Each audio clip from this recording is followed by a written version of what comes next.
You've heard of Wessex, Mercia, and Northumbria, but what about the silent giant among Anglo Saxon kingdoms?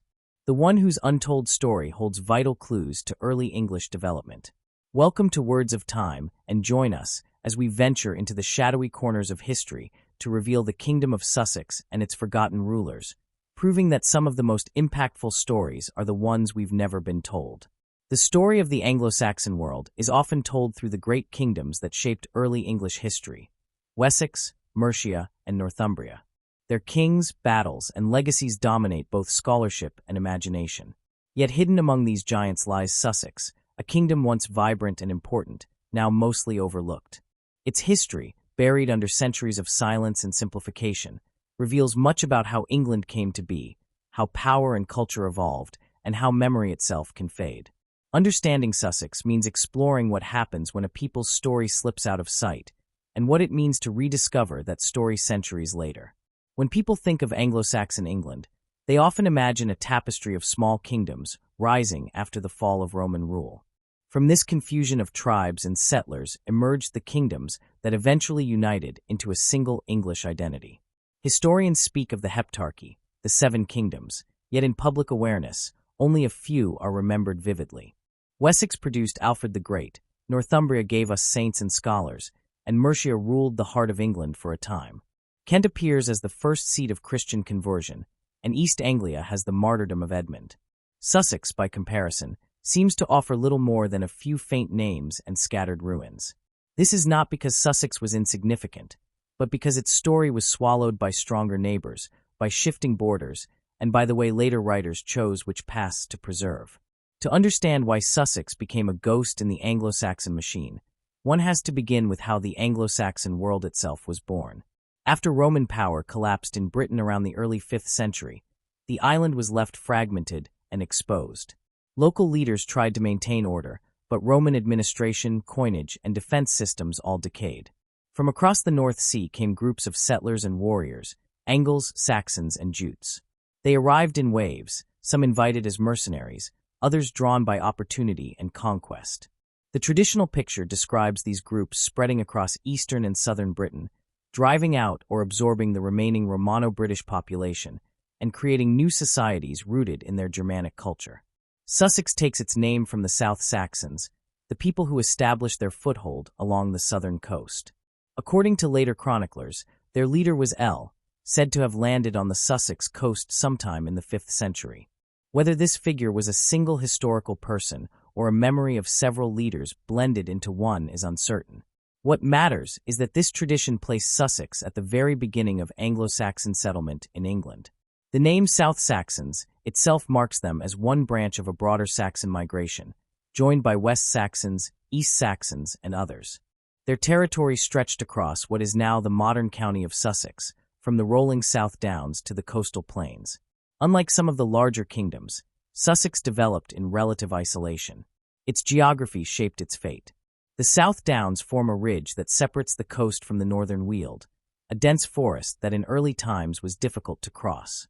This natural barrier kept Sussex both protected and somewhat cut off. The sea offered contact with Europe, but also exposed it to raids. Inland expansion was limited, and the land itself was divided into small valleys and sheltered areas. This produced a society of local centers, rather than one dominant urban heart. It is easy to imagine small communities bound to their land, ruled by local leaders whose influence rarely stretched far. In the wider political scene of early Anglo-Saxon England, power was measured by the ability to command armies, claim tribute, and spread religion. Sussex, small and constrained, struggled to compete with its neighbors. Kent, to the east, quickly became a strong kingdom with trade links to the continent. Wessex, to the west, began as another Saxon territory but grew steadily stronger, expanding north and west. Sussex's limited resources meant that it often found itself caught between larger powers. Yet this does not mean it was unimportant. For centuries, it held its own identity and kingship, and its people maintained traditions that later merged quietly into the English whole. The chaos of the Anglo-Saxon arrival was not simply invasion and conquest. It was also adaptation. The newcomers built farms, villages, and small fortresses.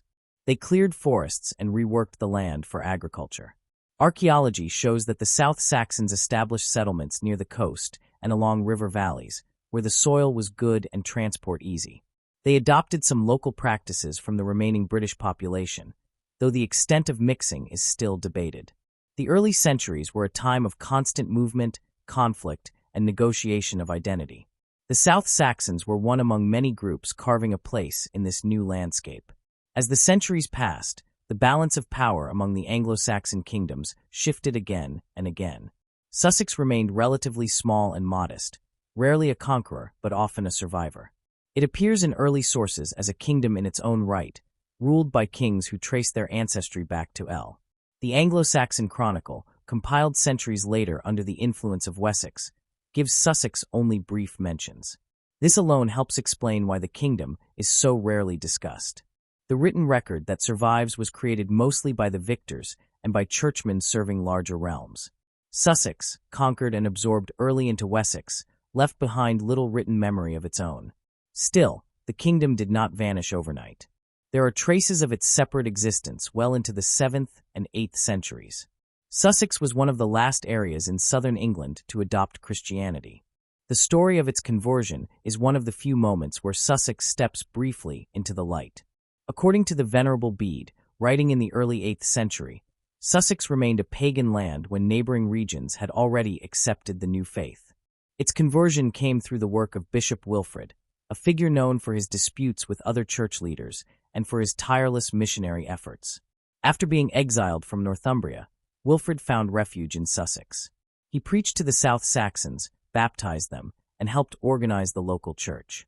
This event, though only briefly described, shows that Sussex played a role in the broader Christianization of England. The arrival of Christianity transformed Sussex as it did other kingdoms. New monasteries were founded, most notably at Chelsea, which became the seat of the South Saxon bishopric. The local kings supported these efforts, both for spiritual prestige and for political advantage. Yet the South Saxon kingdom remained fragile. Its rulers had to navigate between the growing power of Wessex and Kent.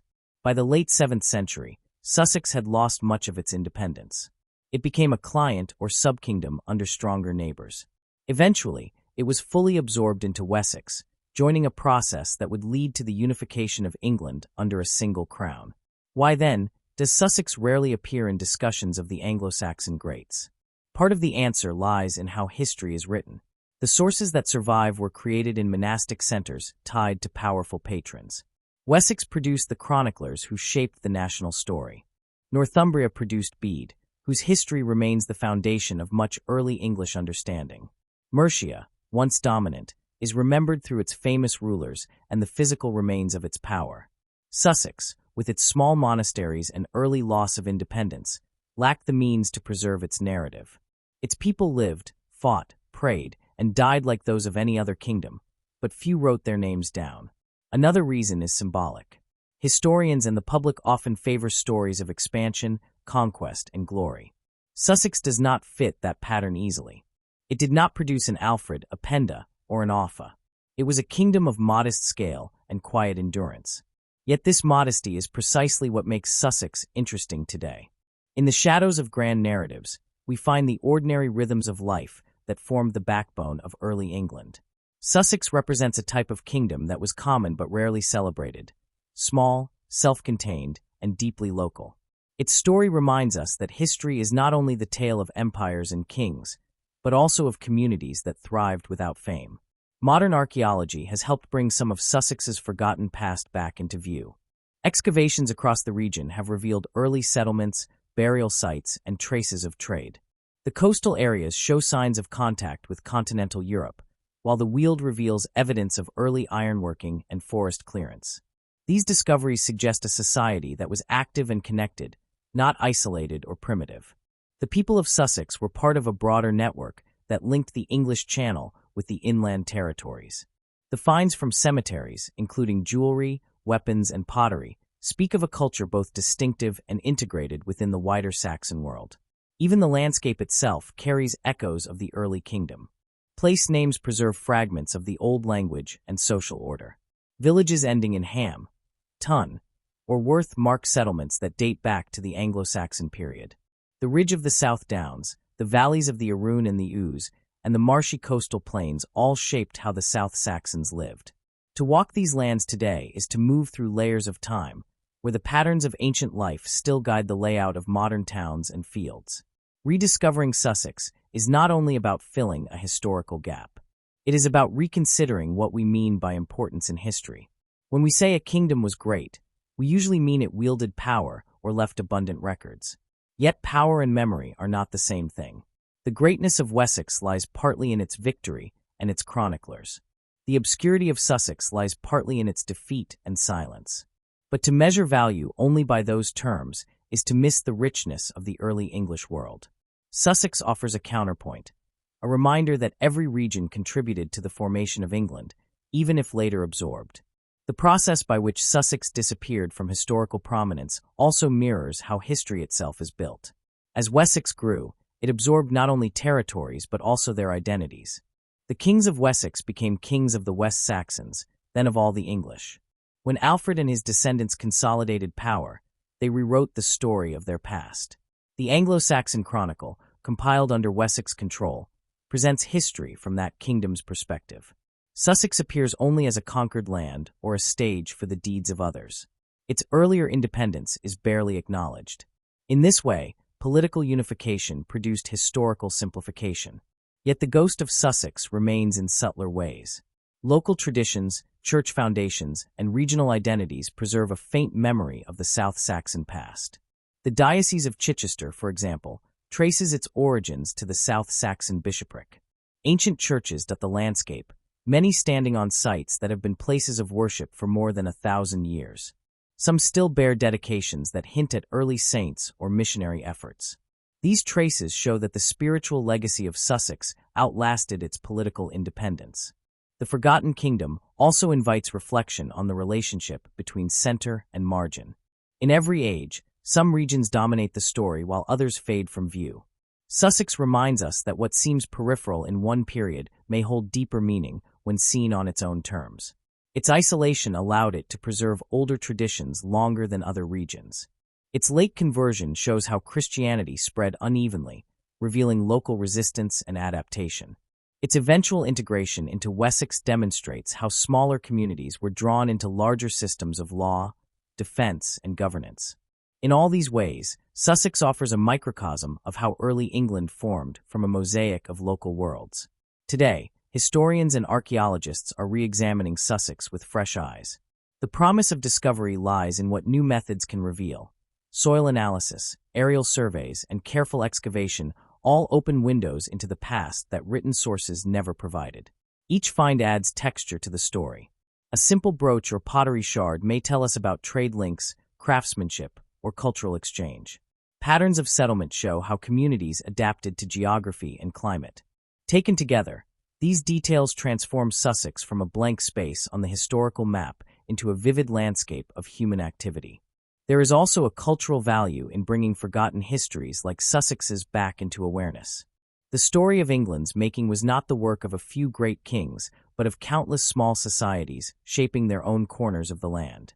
To know Sussex's past is to understand how diverse and uneven that process was. It helps balance the narrative, reminding us that unity was built from difference, and that the English identity grew from many roots. The South Saxons, though long silent, were part of the same world of migration, adaptation, and faith that defined the age. Moreover, Sussex's story holds lessons for how memory works. What we remember and what we forget often depends less on what truly happened than on who tells the story. When one kingdom's scribes become the voice of a nation, others fall silent. Yet silence does not mean absence. Beneath every dominant history lies another, quieter one waiting to be heard. Sussex stands for all those lost voices of the early medieval world, peoples and regions that contributed but were overshadowed. If one looks beyond the chronicles, the evidence of Sussex's presence is everywhere. The soil still yields traces of early field systems. Coastal towns grew from ancient ports. The patterns of parish boundaries follow older lines of division. Even modern place names echo the old kingdom's shape. Each clue is small, but together they form a living connection between present and past. The land remembers what writing forgot. In recovering Sussex's story, we gain not only knowledge but perspective. The great kingdoms of the Anglo Saxon age, Wessex, Mercia, Northumbria, have long been studied for their power, art, and learning. Sussex, in contrast, offers the view from below. How ordinary people lived through change, how small rulers managed survival, and how communities adapted quietly to new realities. Its history is one of persistence rather than glory, continuity rather than conquest. That, in its own way, is just as remarkable. When seen in this light, Sussex becomes more than a footnote. It becomes a key to understanding the broader English past. The making of England was not a straight path from chaos to order. It was a patchwork process, full of local experiments, alliances, and transformations. The South Saxons took part in that process as much as any other people. Their kingdom may have vanished, but its influence lingered in the land, in the church, and in the genetic and cultural fabric of later generations. Today, as interest in local history grows, Sussex's early past has begun to attract attention again. Scholars, students, and local communities are working to map ancient sites, preserve artifacts, and share stories. Museums and heritage projects help bring the South Saxon world back into public view. Each rediscovery adds a piece to the larger puzzle of England's origins. The excitement lies not only in finding new facts, but in rebalancing how we see the past, acknowledging that even the smallest kingdoms played their part. The forgotten kingdom of Sussex deserves a place among the Anglo Saxon greats not because it conquered others or left vast monuments, but because it embodies the quieter, steadier side of history. It reminds us that the making of a nation depends as much on those who held the margins as on those who ruled the center. Its story, when told fully, deepens our understanding of how the English identity was built from many strands woven together over centuries. To unveil Sussex is to give voice to a long silent chapter of the Anglo-Saxon world. It invites us to see history not as a procession of triumphs, but as a landscape of many paths, some lost, some rediscovered. The South Saxons may no longer have a kingdom, but their legacy endures in the land, the language, and the quiet persistence of memory. In their story, we find not only the roots of a region, but the broader truth that every forgotten past still waits to be found again. The story of Sussex continues as both a mystery and a revelation, a quiet thread woven through the vast fabric of early English history. Having faded into the background of more dominant kingdoms, its rediscovery offers a chance to explore the deeper, more intricate origins of the South Saxons. To understand the full nature of Sussex, one must look beyond its eventual absorption into Wessex and instead trace the formation of its earliest kingship, its geography that defined isolation and resilience, and its place within the violent and uncertain world of the Anglo-Saxon age. The enigma of Sussex lies not in what it achieved through conquest or expansion, but in how it managed to endure, adapt, and maintain a distinct identity in the shadow of greater powers. The first known ruler of Sussex to appear clearly in recorded history is King Ethelwald. He stands as both a symbol and a puzzle. His name emerges from sparse and fragmented sources, yet even these faint traces reveal much about the complexity of early Sussex. Ethelwald was not the founder of the kingdom, but he is the first of its rulers whose life touches the broader historical record through his conversion to Christianity and his interactions with neighboring kings. His reign marks the moment when Sussex, long obscured in the darkness of unwritten centuries, began to take shape in the written memory of early medieval England. Ethelwald ruled in the later part of the 7th century, at a time when the patchwork of Anglo-Saxon kingdoms was constantly shifting. His kingdom was small but strategically placed along the southern coast, between the influence of Kent to the east and Wessex to the west. The details of his early life and ancestry remain uncertain. Some later writers suggested that he descended from the legendary El, who was said to have led the original South Saxon settlers centuries earlier.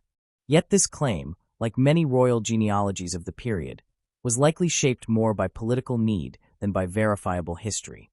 Rulers across Anglo-Saxon England sought to link themselves to heroic founders or divine ancestors, using genealogy as a tool of legitimacy. Whether or not Ethelwald's line truly reached back to El, it certainly drew upon that myth to reinforce its right to rule. What can be said with more confidence is that Ethelwald presided over a small but organized kingdom. By his time, Sussex had formed clear territorial boundaries and local institutions of governance. Archaeological evidence suggests the existence of early administrative centers, possibly located near coastal strongholds or within fertile valleys that supported larger populations. The South Saxons were primarily an agrarian people, living off mixed farming and trade. Their coastal position allowed some contact with continental Europe, though their natural isolation limited the scale of such exchanges compared to Kent or East Anglia. One of the most significant moments in Ethelwald's reign was his conversion to Christianity. This event, described by Bede, links Sussex to the broader story of the Christianization of Anglo Saxon England. Unlike its neighbors, Sussex remained pagan long after other southern kingdoms had accepted the new faith. Its conversion came not through conquest or persuasion by distant missionaries, but through a personal alliance. Ethelwald married a Christian princess from Wessex, a kingdom in what is now western England, and through her influence he accepted baptism. The ceremony took place in Mercia, under the sponsorship of King Wulfhere, who became Ethelwald's godfather. This act was more than a private spiritual decision. It was a diplomatic move that aligned Sussex with Mercia's growing power. The alliance with Mercia gave Ethelwald both protection and prestige. In return for his loyalty, Wulfhere granted him the Isle of Wight and lands in Hampshire, expanding his realm slightly westward. Yet these gains were temporary and symbolic, reflecting the shifting loyalties of the time rather than lasting territorial control. When Wulfhere's influence waned, Sussex once again found itself vulnerable to stronger neighbors. Still, Ethelwald's decision to embrace Christianity marked a turning point for his kingdom. It opened the door for the arrival of Bishop Wilfrid, whose missionary work transformed the religious landscape of the South Saxons. Wilfrid's arrival in Sussex came under dramatic circumstances. Exiled from Northumbria after political disputes, he sought refuge in the south. Ethelwald received him kindly and allowed him to preach to his people. According to Bede, the South Saxons were suffering from a devastating drought at the time, and Wilfrid's prayers for rain, followed by a sudden storm, impressed the local population. This event, whether factual or embellished, became part of the conversion story that defined Sussex's spiritual awakening. Wilfrid baptized thousands and established a monastery at Selsey, which became the heart of the South Saxon Church. The site later evolved into the bishopric of Chichester, preserving the legacy of those first conversions. Ethelwald's reign ended violently. He was killed in battle by Cedwalla, a powerful West Saxon prince who sought to expand his influence across southern England. Cedwalla's attack was brutal and effective, and Sussex fell under his control for a time. Yet even this conquest did not erase the South Saxon identity. Local rulers continued to exist under West Saxon oversight, maintaining a degree of autonomy in administration and law. The pattern of conquest and partial independence would repeat in the centuries that followed, showing that Sussex, though small, was resilient. To understand why Sussex could persist amid such upheaval, one must consider its geography. The land itself was both a gift and a curse. The South Downs formed a natural wall running parallel to the coast, offering protection but also limiting communication with the interior. North of the Downs lay the Weald, a vast forest and wilderness of clay and thick vegetation. This terrain was difficult to farm and traverse in early times, effectively isolating Sussex from the main routes of trade and warfare that connected the Thames Valley, Wessex, and Mercia. The isolation that kept it safe also made it peripheral in the politics of the age. The geography of Sussex shaped not only its political fate, but also its social character. The kingdom developed as a collection of small, self-sufficient communities rather than a centralized power. The coastal plains and river valleys supported clusters of villages, each with its own local leadership and traditions. This decentralized structure made Sussex harder to conquer completely, but also limited its ability to project power beyond its borders. In contrast to the expansive ambitions of Mercia or Wessex, the rulers of Sussex were more concerned with maintaining stability and defending their narrow strip of fertile land. Isolation also affected religion and culture. The late conversion of Sussex to Christianity is partly explained by its separation from major missionary routes. The earliest missions from Rome, led by Augustine, landed in Kent and spread north and west from there. Sussex, lying beyond the immediate reach of these efforts, held on to its pagan customs longer. The local population practiced forms of worship tied to the land, nature, and ancestral spirits. Archaeological finds, such as burial goods and ritual deposits, suggest a blend of traditions, showing that conversion was not sudden but gradual, with old beliefs lingering under new forms of faith. Even after Wilfrid's mission, the Christianization of Sussex took decades to solidify fully. This unique combination of geography and tradition fostered a sense of independence. The South Saxons were aware of their distinct position and took pride in their identity. While they were part of the wider Saxon migration story, they developed cultural patterns suited to their specific environment.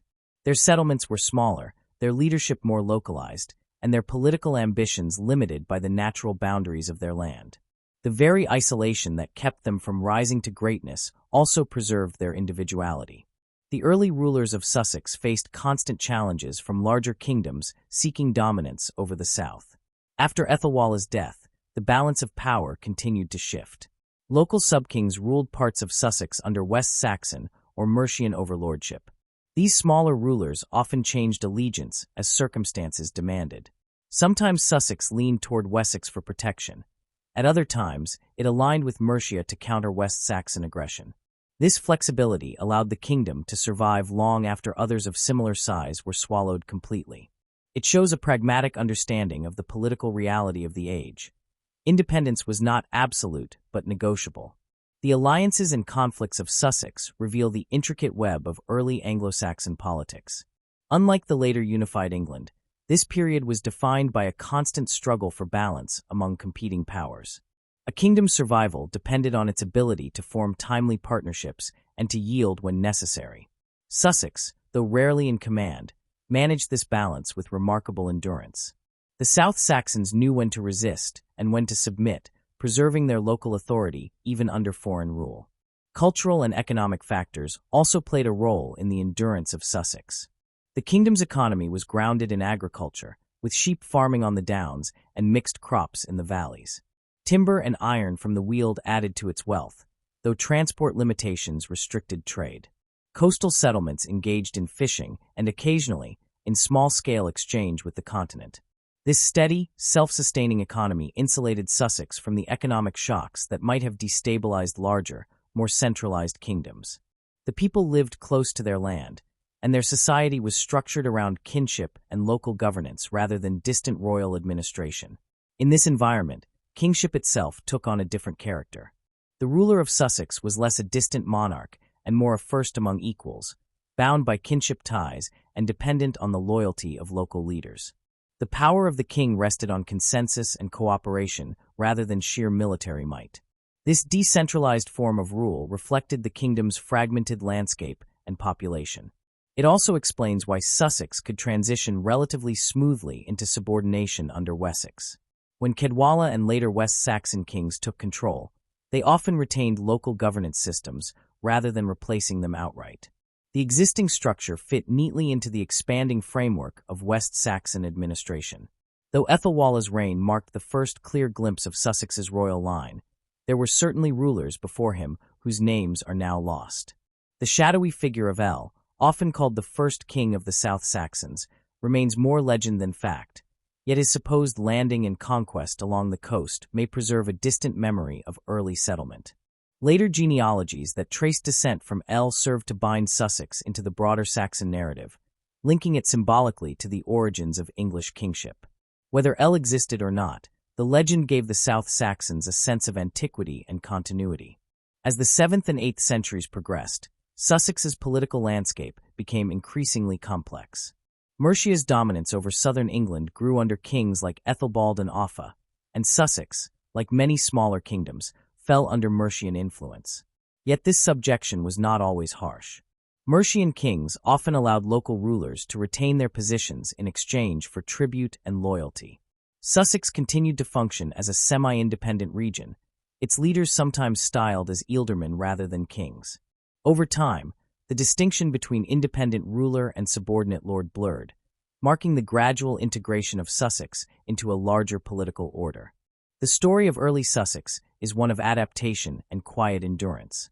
It did not produce the sweeping reforms or dramatic wars that characterize the histories of Wessex or Mercia, but it contributed to the stability of the South through its consistent presence. Its kings navigated alliances and threats with a clear understanding of their limits and possibilities. The South Saxons were neither isolated victims nor passive subjects. They were active participants in the shaping of early English society, even if their role was subtle. Geography continued to play a decisive role throughout this process.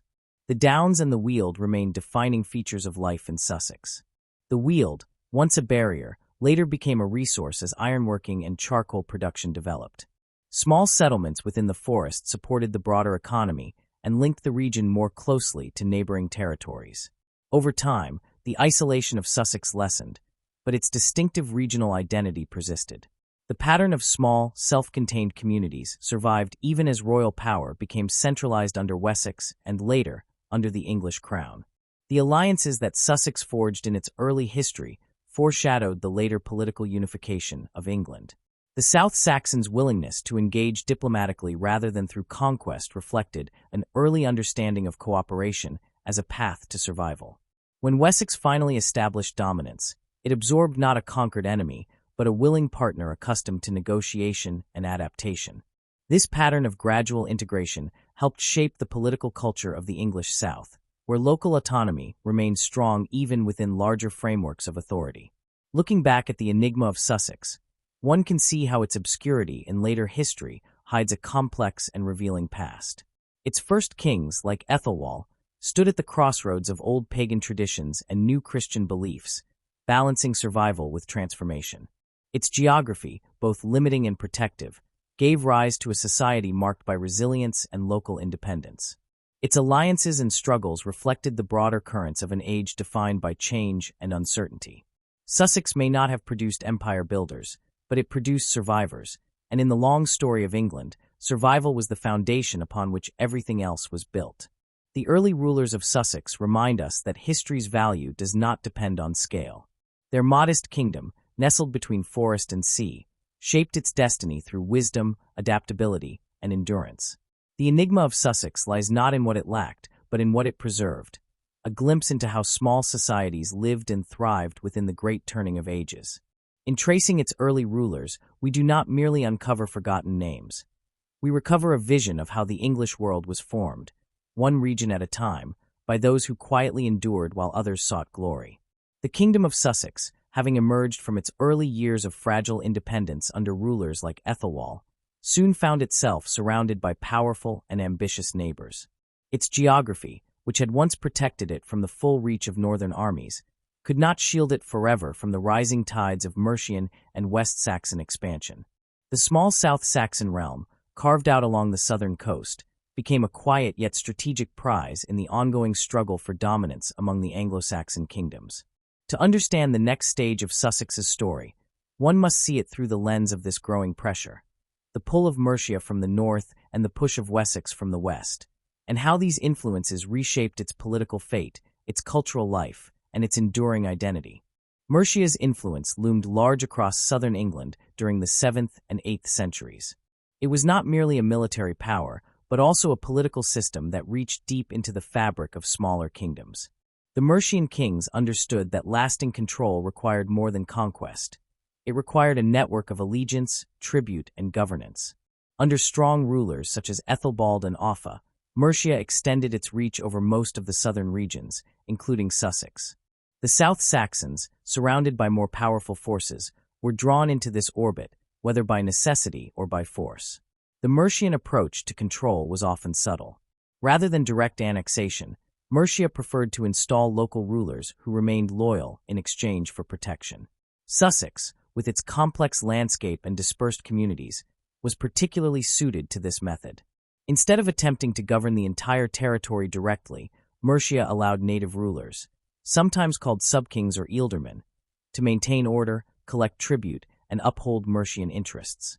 This structure created a balance that preserved a semblance of autonomy for Sussex while tying it firmly to the northern power. The South Saxon kings ruled in name, but their authority was shadowed by Mercian oversight.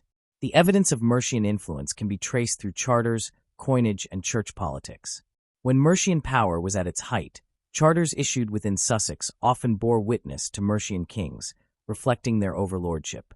The church, too, became an instrument of control. The South Saxon bishopric at Chelsea was integrated into Mercian ecclesiastical networks, ensuring that spiritual authority mirrored political allegiance. Offa, the most dominant of the Mercian kings, reorganized church boundaries to strengthen his control, and Sussex was not exempt from these reforms. Under Offa's rule, the influence of the Mercian church reached deep into the South Saxon countryside, shaping not only religious practice, but also the recording of land ownership and governance. Mercia's presence in Sussex, though powerful, was not entirely oppressive. The relationship had practical advantages for the smaller kingdom. Being under Mercian protection shielded Sussex from raids and invasions by other rivals. Trade routes connecting London, Kent, and the south coast flourished under Mercian stability, and Sussex gained access to wider markets. This period saw the growth of settlements near river estuaries, where trade and fishing supported local economies. Yet, despite these benefits, the people of Sussex could never fully escape the feeling of subordination. Their kings no longer held independent sway, and decisions of larger consequence were often dictated from Mercian councils rather than local assemblies. The shadow of Mercia began to wane as the 8th century progressed, and from the west, another power rose to challenge its dominance. The Kingdom of Wessex, once a collection of scattered territories, grew rapidly under a line of ambitious and capable rulers. For Wessex, the path to supremacy lay through the lands of the south and west, and Sussex stood directly in that path. The gradual decline of Mercian authority left a vacuum that Wessex was quick to fill. The early contact between Wessex and Sussex was marked by both violence and diplomacy. The West Saxons had long viewed the South Saxon territory as the key to controlling the southern coast and securing access to trade routes across the Channel. Centuries earlier, the West Saxon Prince Cadwalla had already invaded Sussex, killing Ethelwald and asserting control for a time. Although this conquest had not endured, it established a precedent for West Saxon interest in the region. By the late 8th and early 9th centuries, that interest became a strategic priority. Wessex approached the absorption of Sussex with a combination of force and integration. The first step was military dominance. Armies from Wessex pushed eastward, establishing garrisons and taking key positions near the South Downs and coastal areas. Yet open resistance from the South Saxons was limited. By then, they were accustomed to living under stronger neighbors. Many local rulers saw alliance with Wessex as preferable to renewed conflict with Mercia or exposure to Viking raids that had begun to trouble the coasts of Britain. Once military control was secured, Wessex set about weaving Sussex into its administrative structure. The process was not immediate, but evolved over decades. Local rulers were reclassified as ealdormen or reeves, serving under the authority of the West Saxon king. The laws of Wessex began to apply within Sussex, though older customs persisted alongside them. Taxation, landholding, and justice gradually came under the same system that governed the rest of the expanding West Saxon realm. Yet, despite this administrative unification, Sussex retained its own rhythms of life. Geography continued to define its distinct identity. The South Downs, with their rolling hills and fertile valleys, fostered a local economy and culture that were not easily absorbed. Villages remained clustered around ancient boundaries, and local assemblies, known as hundred courts, continued to operate according to long-standing traditions. The forested weald to the north still served as both a refuge and a resource, providing timber and iron that contributed to regional wealth. Even under West Saxon rule, the people of Sussex maintained patterns of living that reflected their earlier independence. The expansion of Wessex brought not only new laws, but also new cultural and spiritual influences. The West Saxon kings, especially during the reigns of powerful figures like Egbert and Alfred, promoted a vision of unity grounded in shared religion and language. Sussex became part of this emerging English identity, yet it also helped shape it. The South Saxon Church, rooted in the early missionary efforts of Wilfrid, contributed to the religious fabric of Wessex. The monastery at Selsey remained an important spiritual center, and the bishopric continued to serve as a link between the old South Saxon traditions and the new English Church. As Wessex grew into the dominant power of southern England, Sussex's role shifted from that of a small kingdom to a vital province within a larger realm. The coastal position that had once exposed it to danger now made it a crucial defensive frontier. When Viking raids intensified along the English coast, the ports and estuaries of Sussex became critical points of watch and resistance. Fortified sites known as Buzz were established as part of the West Saxon defense network, integrating Sussex into a system designed to repel invaders and protect trade. These fortifications reflected the new unity of purpose under Wessex, but they also marked the final transformation of Sussex from independent kingdom to regional stronghold. Despite the growing dominance of Wessex, Sussex's local identity endured. Its landscape, customs, and people continued to distinguish it from neighboring regions.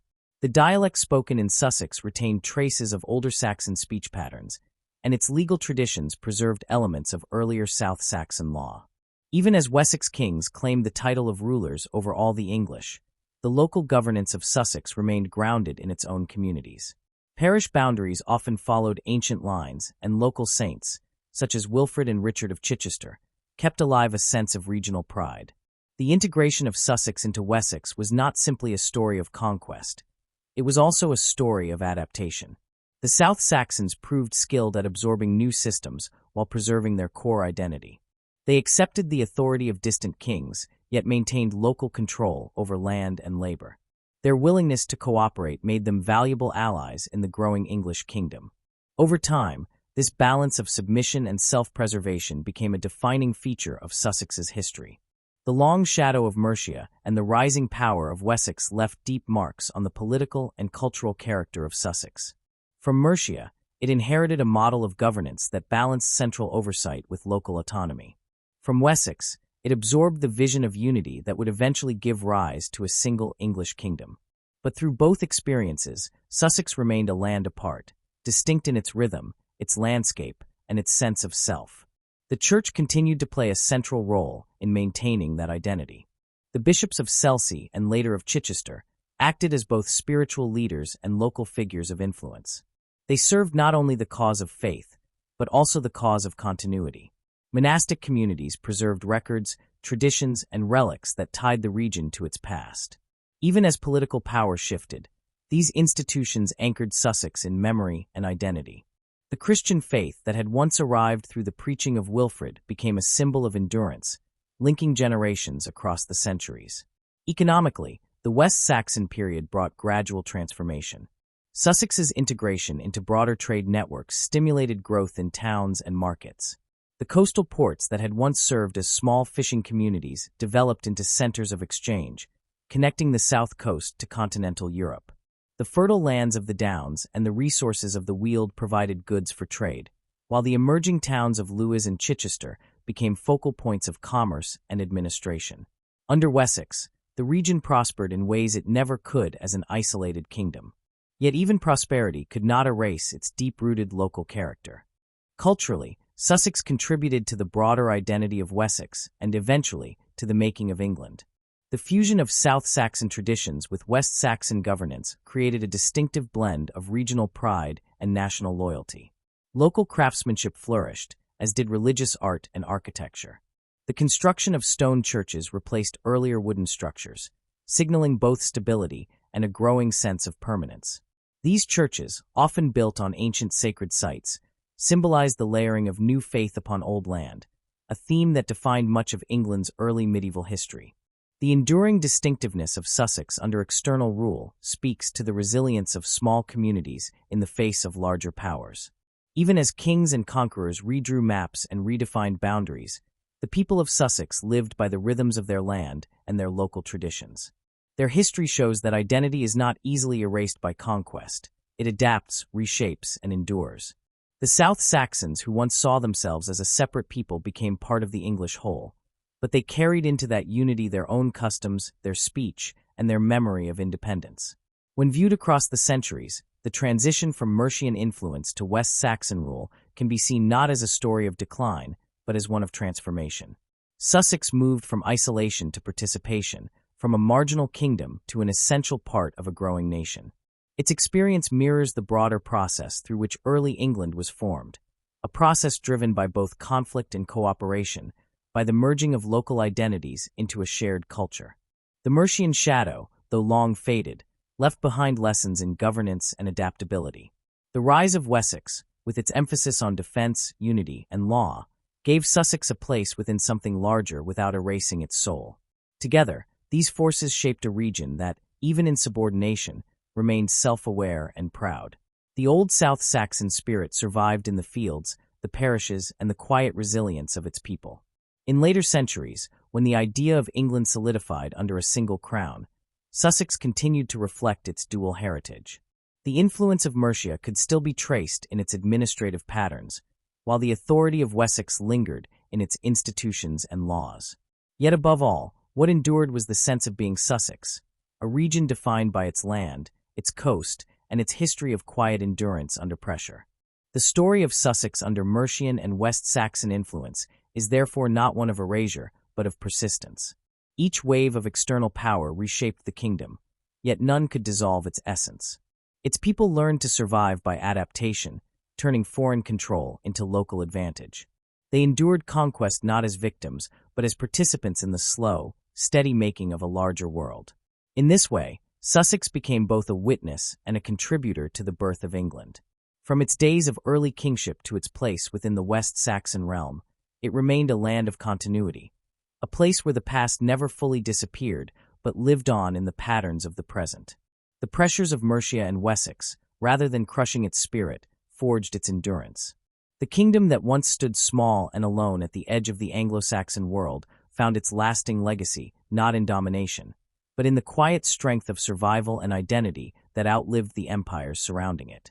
When the political story of Sussex fades from the struggles of Mercian and West Saxon power, what remains is the life of the people themselves, the quiet, enduring rhythm of those who lived and worked on its soil. Beyond the chronicles of kings and battles lies a world shaped by land, weather, and community. It was in the small settlements scattered between the South Downs and the sea that the real heart of the kingdom beat. The legacy of Sussex is not only in the shifting borders of early England, but also in the lives of its people, whose work, faith, and traditions continued long after the crown changed hands. To understand the true story of Sussex, one must look beyond the conflicts and trace how daily life unfolded across its hills, valleys, and coasts. The social structure of Sussex during the Anglo-Saxon period reflected both its independence and its modest scale. Society was built around local communities tied by kinship, obligation, and land. At the top stood the king or alderman, whose power depended on alliances with local leaders rather than distant authority. Beneath him were the nobles and free landowners, men who managed estates and owed military service when called. These were the thanes, the backbone of early English leadership. They held the right to attend local assemblies, known as moots, where disputes were settled, taxes arranged, and communal decisions made. The smaller landholders formed a layer of freemen who worked their own plots, while below them were the ceorls, peasants who labored on the estates of others in exchange for protection. At the bottom were the slaves, people captured in war or born into servitude, forming a vital but often invisible part of the economy. Unlike the great kingdoms of Wessex or Mercia, where large estates concentrated power in the hands of a few, Sussex remained more localized. Its geography, rivers dividing the coastal plains, the downs forming natural barriers, and the thick forests of the Weald, encouraged smaller, self-contained communities. Each valley or plain supported its own cluster of settlements, with farmlands radiating outward. The soil of the coastal strip was fertile, and much of the population lived close to the sea. Here, life revolved around mixed farming. Fields of barley, wheat, and oats alternated with pastures for sheep and cattle. In the valleys, pigs were raised on the acorns of the forest, while in the hills, sheep grazed on open grassland. The cycle of plowing, sowing, and harvesting shaped the rhythm of the year as surely as any political event. Life in the Weald was harder and more isolated. The forest stretched across northern Sussex, thick with oak and beech. Settlers cleared patches of it for small farms, but much remained wild, serving as pasture for pigs and a source of timber, charcoal, and iron. The Weald was known for its iron production even in Roman times, and this continued through the Anglo-Saxon period on a smaller scale. Smelting furnaces have been found near old riverbeds, showing that local craftsmen made tools, weapons, and domestic items. The forest people lived in simple timber houses with thatched roofs, their lives bound to the resources around them. They were self-sufficient but also connected to the broader region through trade in iron, wood, and livestock. Fishing was another pillar of the Sussex economy. The coast provided not only food, but also a link to the outside world. Small boats set out daily from shingle beaches to catch herring, flatfish, and mackerel. The rivers Arun, Adur, and Ouse served as natural highways, carrying fish, grain, and goods inland. Salt production, vital for preserving food, was a thriving craft along the estuaries. Archaeological finds near Chichester and other coastal settlements reveal evidence of salt pans and clay vessels used for boiling seawater. Trade across the Channel with Frankish territories left traces in imported pottery and metalwork, showing that even this seemingly quiet corner of England was part of a broader network of exchange. The typical Sussex village of the period was small, often no more than a handful of timber houses grouped around a central space. Homes were built from local materials, oak frames filled with wattle and daub, roofs thatched with reeds or straw. The floors were made of beaten earth, and a central hearth provided both warmth and a place for cooking. Around the houses stood barns, byres, and granaries raised on stilts to keep out damp and vermin. Each village had common fields divided into strips, shared among the families according to custom. Boundaries were marked by hedges or ditches, and every generation reworked the land, keeping the system alive through cooperation. Religion shaped daily life in subtle but lasting ways. By the time Sussex came firmly under Wessex control, Christianity had taken deep root. The earlier pagan customs had not disappeared but blended into the new faith. People still celebrated seasonal festivals that reflected older traditions, now given Christian meaning. The church at the heart of each community became not only a place of worship, but also a center of record, justice, and charity. Priests served as scribes and mediators, preserving local memory through charters and records. The monasteries at Selsey and Bosham became important centers of learning and devotion. Monks tended gardens, copied manuscripts, and ministered to nearby villagers. The influence of Bishop Wilfrid and later church figures helped to tie Sussex more closely to the growing English Christian world, while keeping its local saints and holy sites alive. Burial customs provide another glimpse into the lives and beliefs of the South Saxons. Early cemeteries often combined pagan and Christian symbols, with graves oriented east to west and accompanied by modest offerings. Jewelry, knives, and pottery found in these burials reveal a society that valued craftsmanship and continuity. Women wore brooches and beads of glass and amber, while men were buried with simple weapons or tools, suggesting a culture where personal identity was expressed through both utility and ornament. Over time, as Christianity spread, grave goods disappeared, but the sense of connection to the land and to ancestors remained strong. The role of women in Sussex, as elsewhere in Anglo Saxon England, was complex and significant. Women worked alongside men in agriculture, weaving, and food preparation, but they also held social and legal standing. Widows could own land, manage estates, and make donations to the church. Some women became nuns or abbesses, leading religious houses that served as centers of learning and refuge. The blending of domestic, economic, and spiritual life created a fabric of society where every member, regardless of rank, contributed to survival. Education and literacy were limited but not absent. The influence of the church brought the first written records, charters, and Latin texts. Most people remained illiterate, but oral tradition thrived. Songs, proverbs, and stories carried the history and wisdom of generations. The names of fields, rivers, and settlements preserved the memory of early families and events.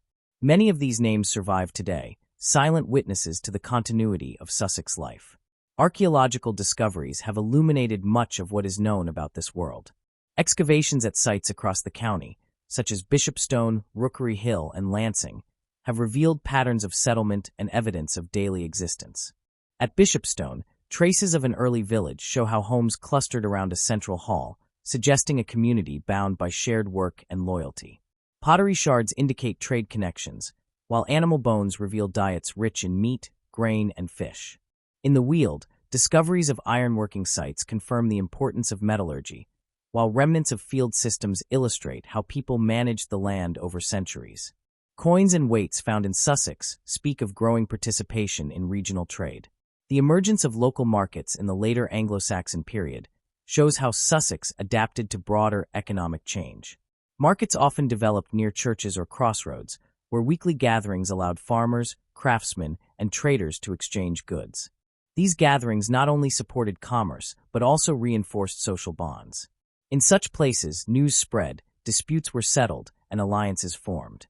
The markets of Chichester and Lewes, which later became significant towns, likely began as simple village gatherings in this period. The daily life of Sussex was inseparable from the natural environment. The seasons dictated the pace of work: spring for sowing, summer for tending crops, autumn for harvest, and winter for maintenance and craft. The people lived close to the land and depended on cooperation to survive harsh winters and failed crops. Famine and disease were constant threats, but strong community ties offered support. Hospitality was both duty and custom. Travelers and the poor could expect shelter and food at monasteries or local halls. The concept of mutual obligation ran deep in South Saxon society and became one of its most enduring traits. Cultural expression found its form in simple but meaningful ways. Music, storytelling, and craft enriched everyday existence. Wooden carvings and decorated metal objects show a love of design and symbolism. Patterns drawn from nature, leaves, birds, and waves, appeared on jewelry and tools. These designs reveal a worldview where beauty and utility were closely linked. The South Saxons left few grand monuments, but their craftsmanship speaks quietly of pride and continuity. As Wessex unified the southern kingdoms and the idea of an English nation began to form, Sussex continued to contribute in ways that outlasted its political independence.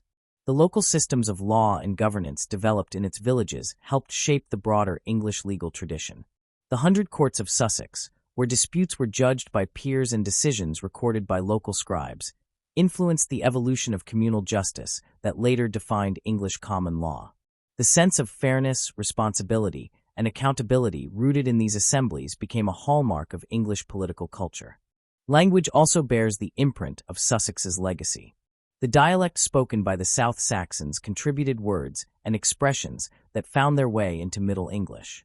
After centuries of linguistic change, local speech patterns in Sussex retain echoes of old Saxon rhythms.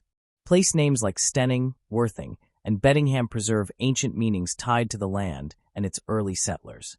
In these names lies a map of history, where the memory of the first South Saxon communities remains alive. The silent legacy of Sussex reaches further still. Its early church foundations helped shape the spread of Christianity across the South.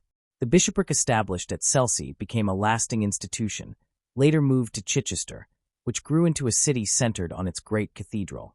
The religious and artistic life that blossomed there in later centuries owed much to the foundations laid in the South Saxon age. Pilgrimages to the shrine of St. Richard of Chichester in the Middle Ages continued a tradition of local devotion that stretched back to the first converts of Ethelwald's time. Even the landscape bears marks of continuity. The pattern of villages, the lines of ancient tracks, and the shape of fields all trace their origins to Anglo Saxon planning. Modern Sussex still follows many of these outlines, a living record of its early organization. The parish boundaries, often matching those of early estates, show how the division of land for worship and administration persisted through centuries. Walking across the Downs today, one moves through a landscape that has changed in form but not in spirit. Archaeology continues to uncover fragments of this world, each discovery adding texture to what written records left blank. From the skeleton of a farmer buried with his tools to the remains of a burned hall, each piece tells a story of endurance.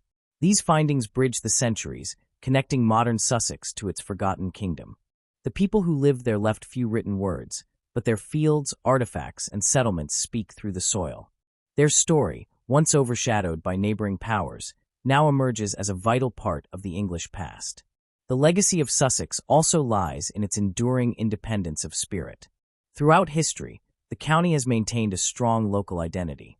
This sense of belonging, of being part of a distinct place with its own history and customs, can be traced back to the early South Saxon kingdom. The values of cooperation, self-reliance, and quiet resilience that sustained those early communities continue to define the region's character. Whether in its rural traditions, its coastline communities, or its pride in local heritage, the echo of the Old Kingdom remains. The history of daily life in Sussex reminds us that civilizations are not built only by kings and warriors. They are built by farmers turning the soil, by women weaving cloth, by craftsmen shaping wood and iron, by monks preserving knowledge, and by families passing down stories beside the hearth. The greatness of Sussex lies in these ordinary acts, repeated across generations, giving strength to a society that endured conquest and change without losing itself. In the long view of English history, the South Saxon kingdom may seem small and fleeting, yet its influence runs deep. It preserved a model of local governance that balanced freedom and order. It nurtured a culture rooted in the land, and it carried forward a sense of belonging that still defines its landscape. The story of Sussex is a reminder that history's most lasting power often comes not from the noise of battle, but from the quiet persistence of daily life. From the first settlers who cleared the forests and built their halls to the later generations who lived under Wessex and beyond, the people of Sussex shaped a way of life that has never entirely disappeared. Their world, though humble in scale, was rich in meaning. It blended work and worship, community and individuality, endurance and adaptation. Every furrow in the field, every church on a hill, every village name whispered through time tells their story. The silent legacy of Sussex continues in the patterns of its land and the spirit of its people. It is found in the enduring sense of place that connects the modern county to its ancient roots. Though centuries have passed since it was an independent kingdom, Sussex remains what it has always been, a land shaped by its own rhythm, resilient under pressure, and steadfast in its quiet contribution to the making of England. The story of Sussex, when traced from its uncertain beginnings through its years under Mercian and West Saxon influence and into the quiet rhythms of daily life, leads to a strange paradox. It is both unforgettable and forgotten. Among the kingdoms that shaped early England, Sussex often sits in the shadows, mentioned only in passing, as though its role were too small to matter. Yet when one looks closely, its influence runs deeper than the records admit. The land of the South Saxons was not a mere footnote to the story of England's formation. It was a proving ground where ideas of community, adaptation, and resilience took root. Though history has treated Sussex as a peripheral kingdom, it remains central to understanding the English world that followed. To grasp why Sussex matters, one must first see how its history defies simple categorization. Unlike Northumbria with its scholars, Mercia with its kings of empire, or Wessex with its heroic resistance to invaders, Sussex built its legacy through quiet endurance. It was never the largest, never the richest, and never the most powerful. Yet it outlasted many louder voices because it developed a kind of strength that did not depend on conquest. The South Saxons learned early to survive through balance, between forest and field, between independence and allegiance, between change and continuity.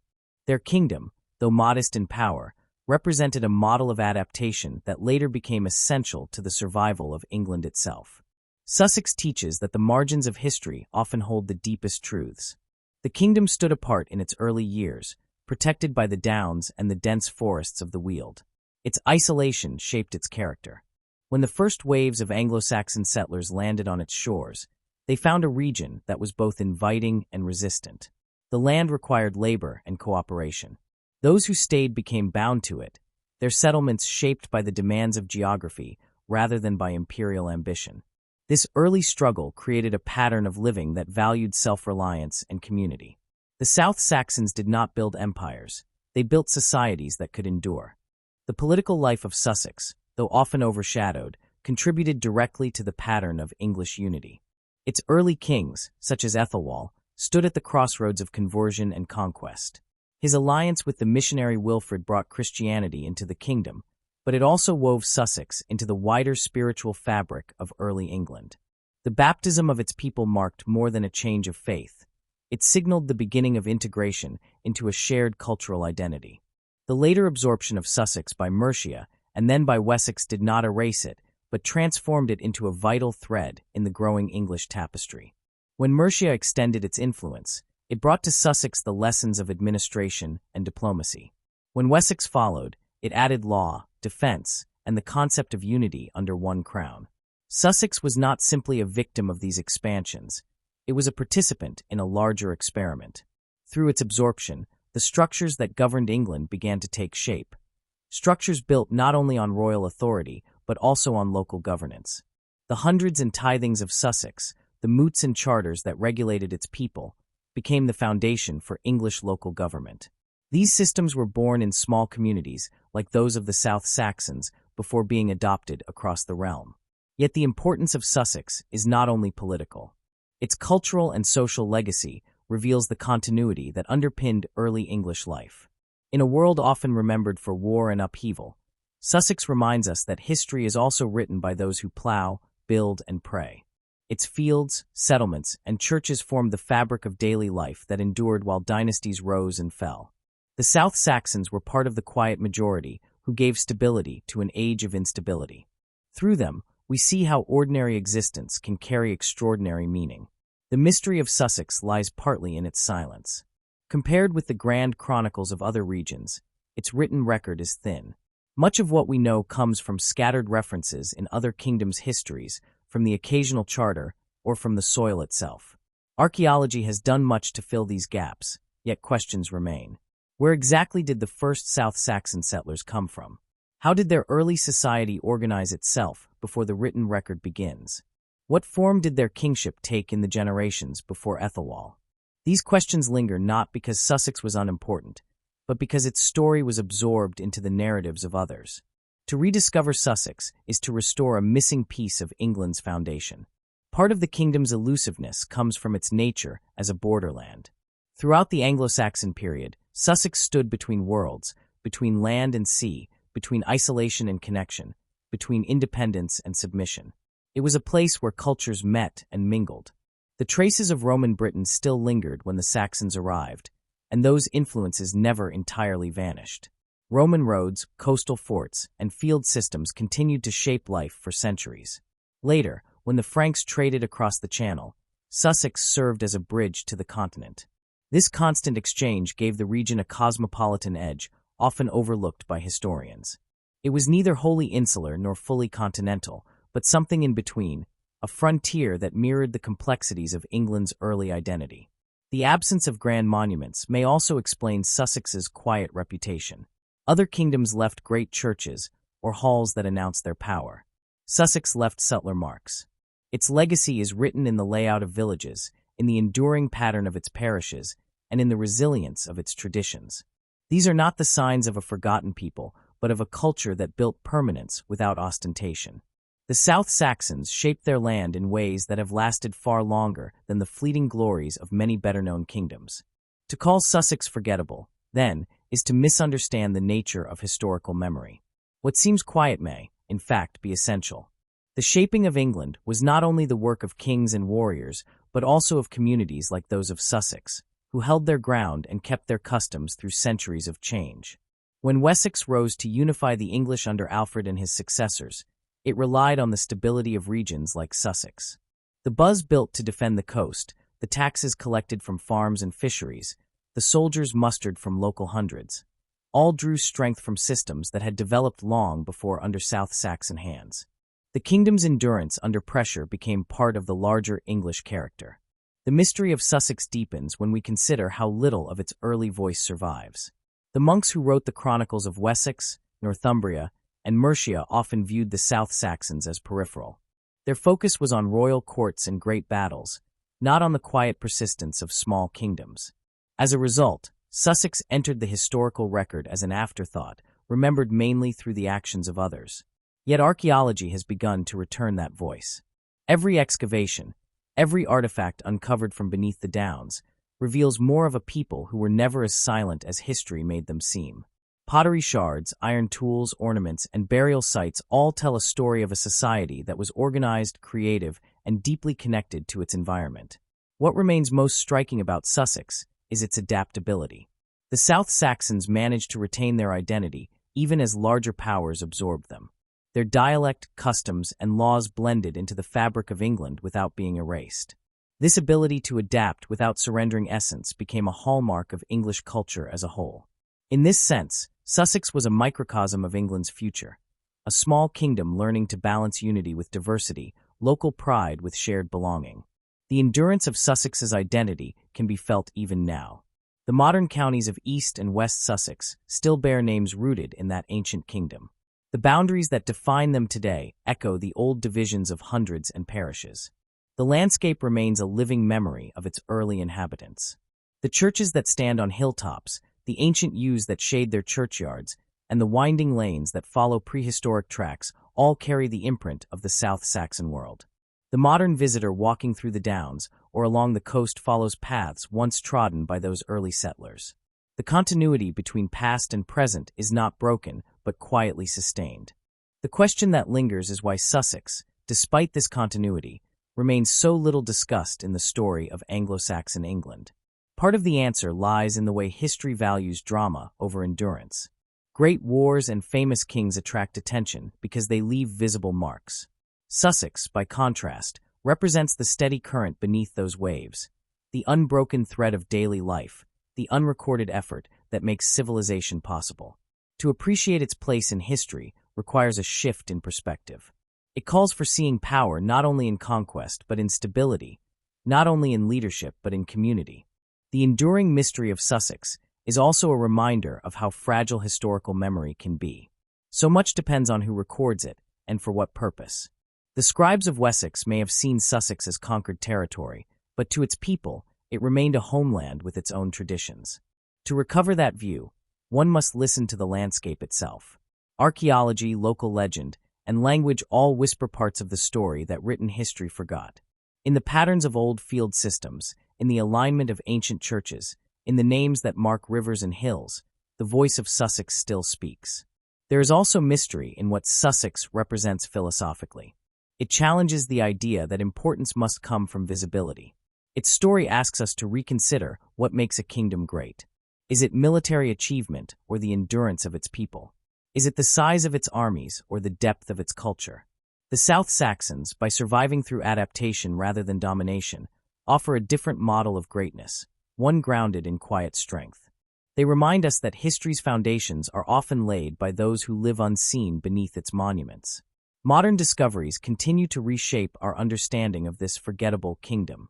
Excavations at sites across Sussex reveal settlements older and more complex than once thought. Layers of occupation show continuity from Roman times through the Anglo Saxon centuries. Evidence of trade, craftsmanship, and organized agriculture suggests a thriving society integrated into regional networks. These findings challenge the notion of Sussex as backward or isolated. Instead, they reveal a people who were resourceful, connected, and integral to the life of southern England. As new technology uncovers more of the past, through aerial surveys, soil analysis, and digital mapping, the picture of Sussex grows richer. Beneath plowed fields lie traces of halls, farms, and burial grounds. Each discovery adds depth to the narrative, inviting new questions rather than easy answers. Why did the South Saxons choose certain settlement patterns? How did they manage their environment to sustain both farming and forest? What roles did women and non-noble classes play in shaping local society? These mysteries invite continued study, not only to fill gaps in knowledge, but to understand the values that defined early English life. Rediscovering Sussex is not only an academic exercise, it is an act of cultural restoration. To look again at this quiet kingdom is to recover part of England's lost foundation. The lessons it offers about endurance, balance, and belonging speak across centuries. In a world that often values expansion over stability, Sussex reminds us that strength can also lie in constancy. Its people did not seek glory, yet their legacy endures in the patterns of English governance, language, and community. The call to rediscover Sussex is, in truth, a call to rediscover the essence of Anglo-Saxon England itself. Much of what made that world remarkable lies not in its empires, but in its villages, its churches, its fields, and its faith. The South Saxons lived close to their land and built a life that, though simple, carried profound continuity. In them, we see the early form of the English temperament, practical, steadfast, and quietly imaginative. To explore their story is to reconnect with the origins of that character. Modern historians, archaeologists, and local researchers have begun to answer this call, piecing together the fragments of Sussex's past. Yet much remains hidden. Each discovery opens new possibilities for understanding how the South Saxons saw themselves and how they contributed to the making of England. The deeper we look, the clearer it becomes that the so-called forgettable kingdom was never truly forgotten, only overlooked. Its spirit persists in every hedge-lined lane, in every coastal village, in every name that traces back to the first settlers who called this place home. To stand on the South Downs and look across the land is to see layers of history unfolding in silence. The fields below follow lines drawn 1,000 years ago. The churches that rise among them mark the sites of early faith. The rivers winding to the sea carry the same currents that once bore the trade and lifeblood of the South Saxon people. Time has changed the surface, but not the essence. The kingdom endures, not as a memory of power, but as a living presence in the landscape and the people who still belong to it. Sussex matters because it reminds us that history's heart lies not in dominance, but in endurance.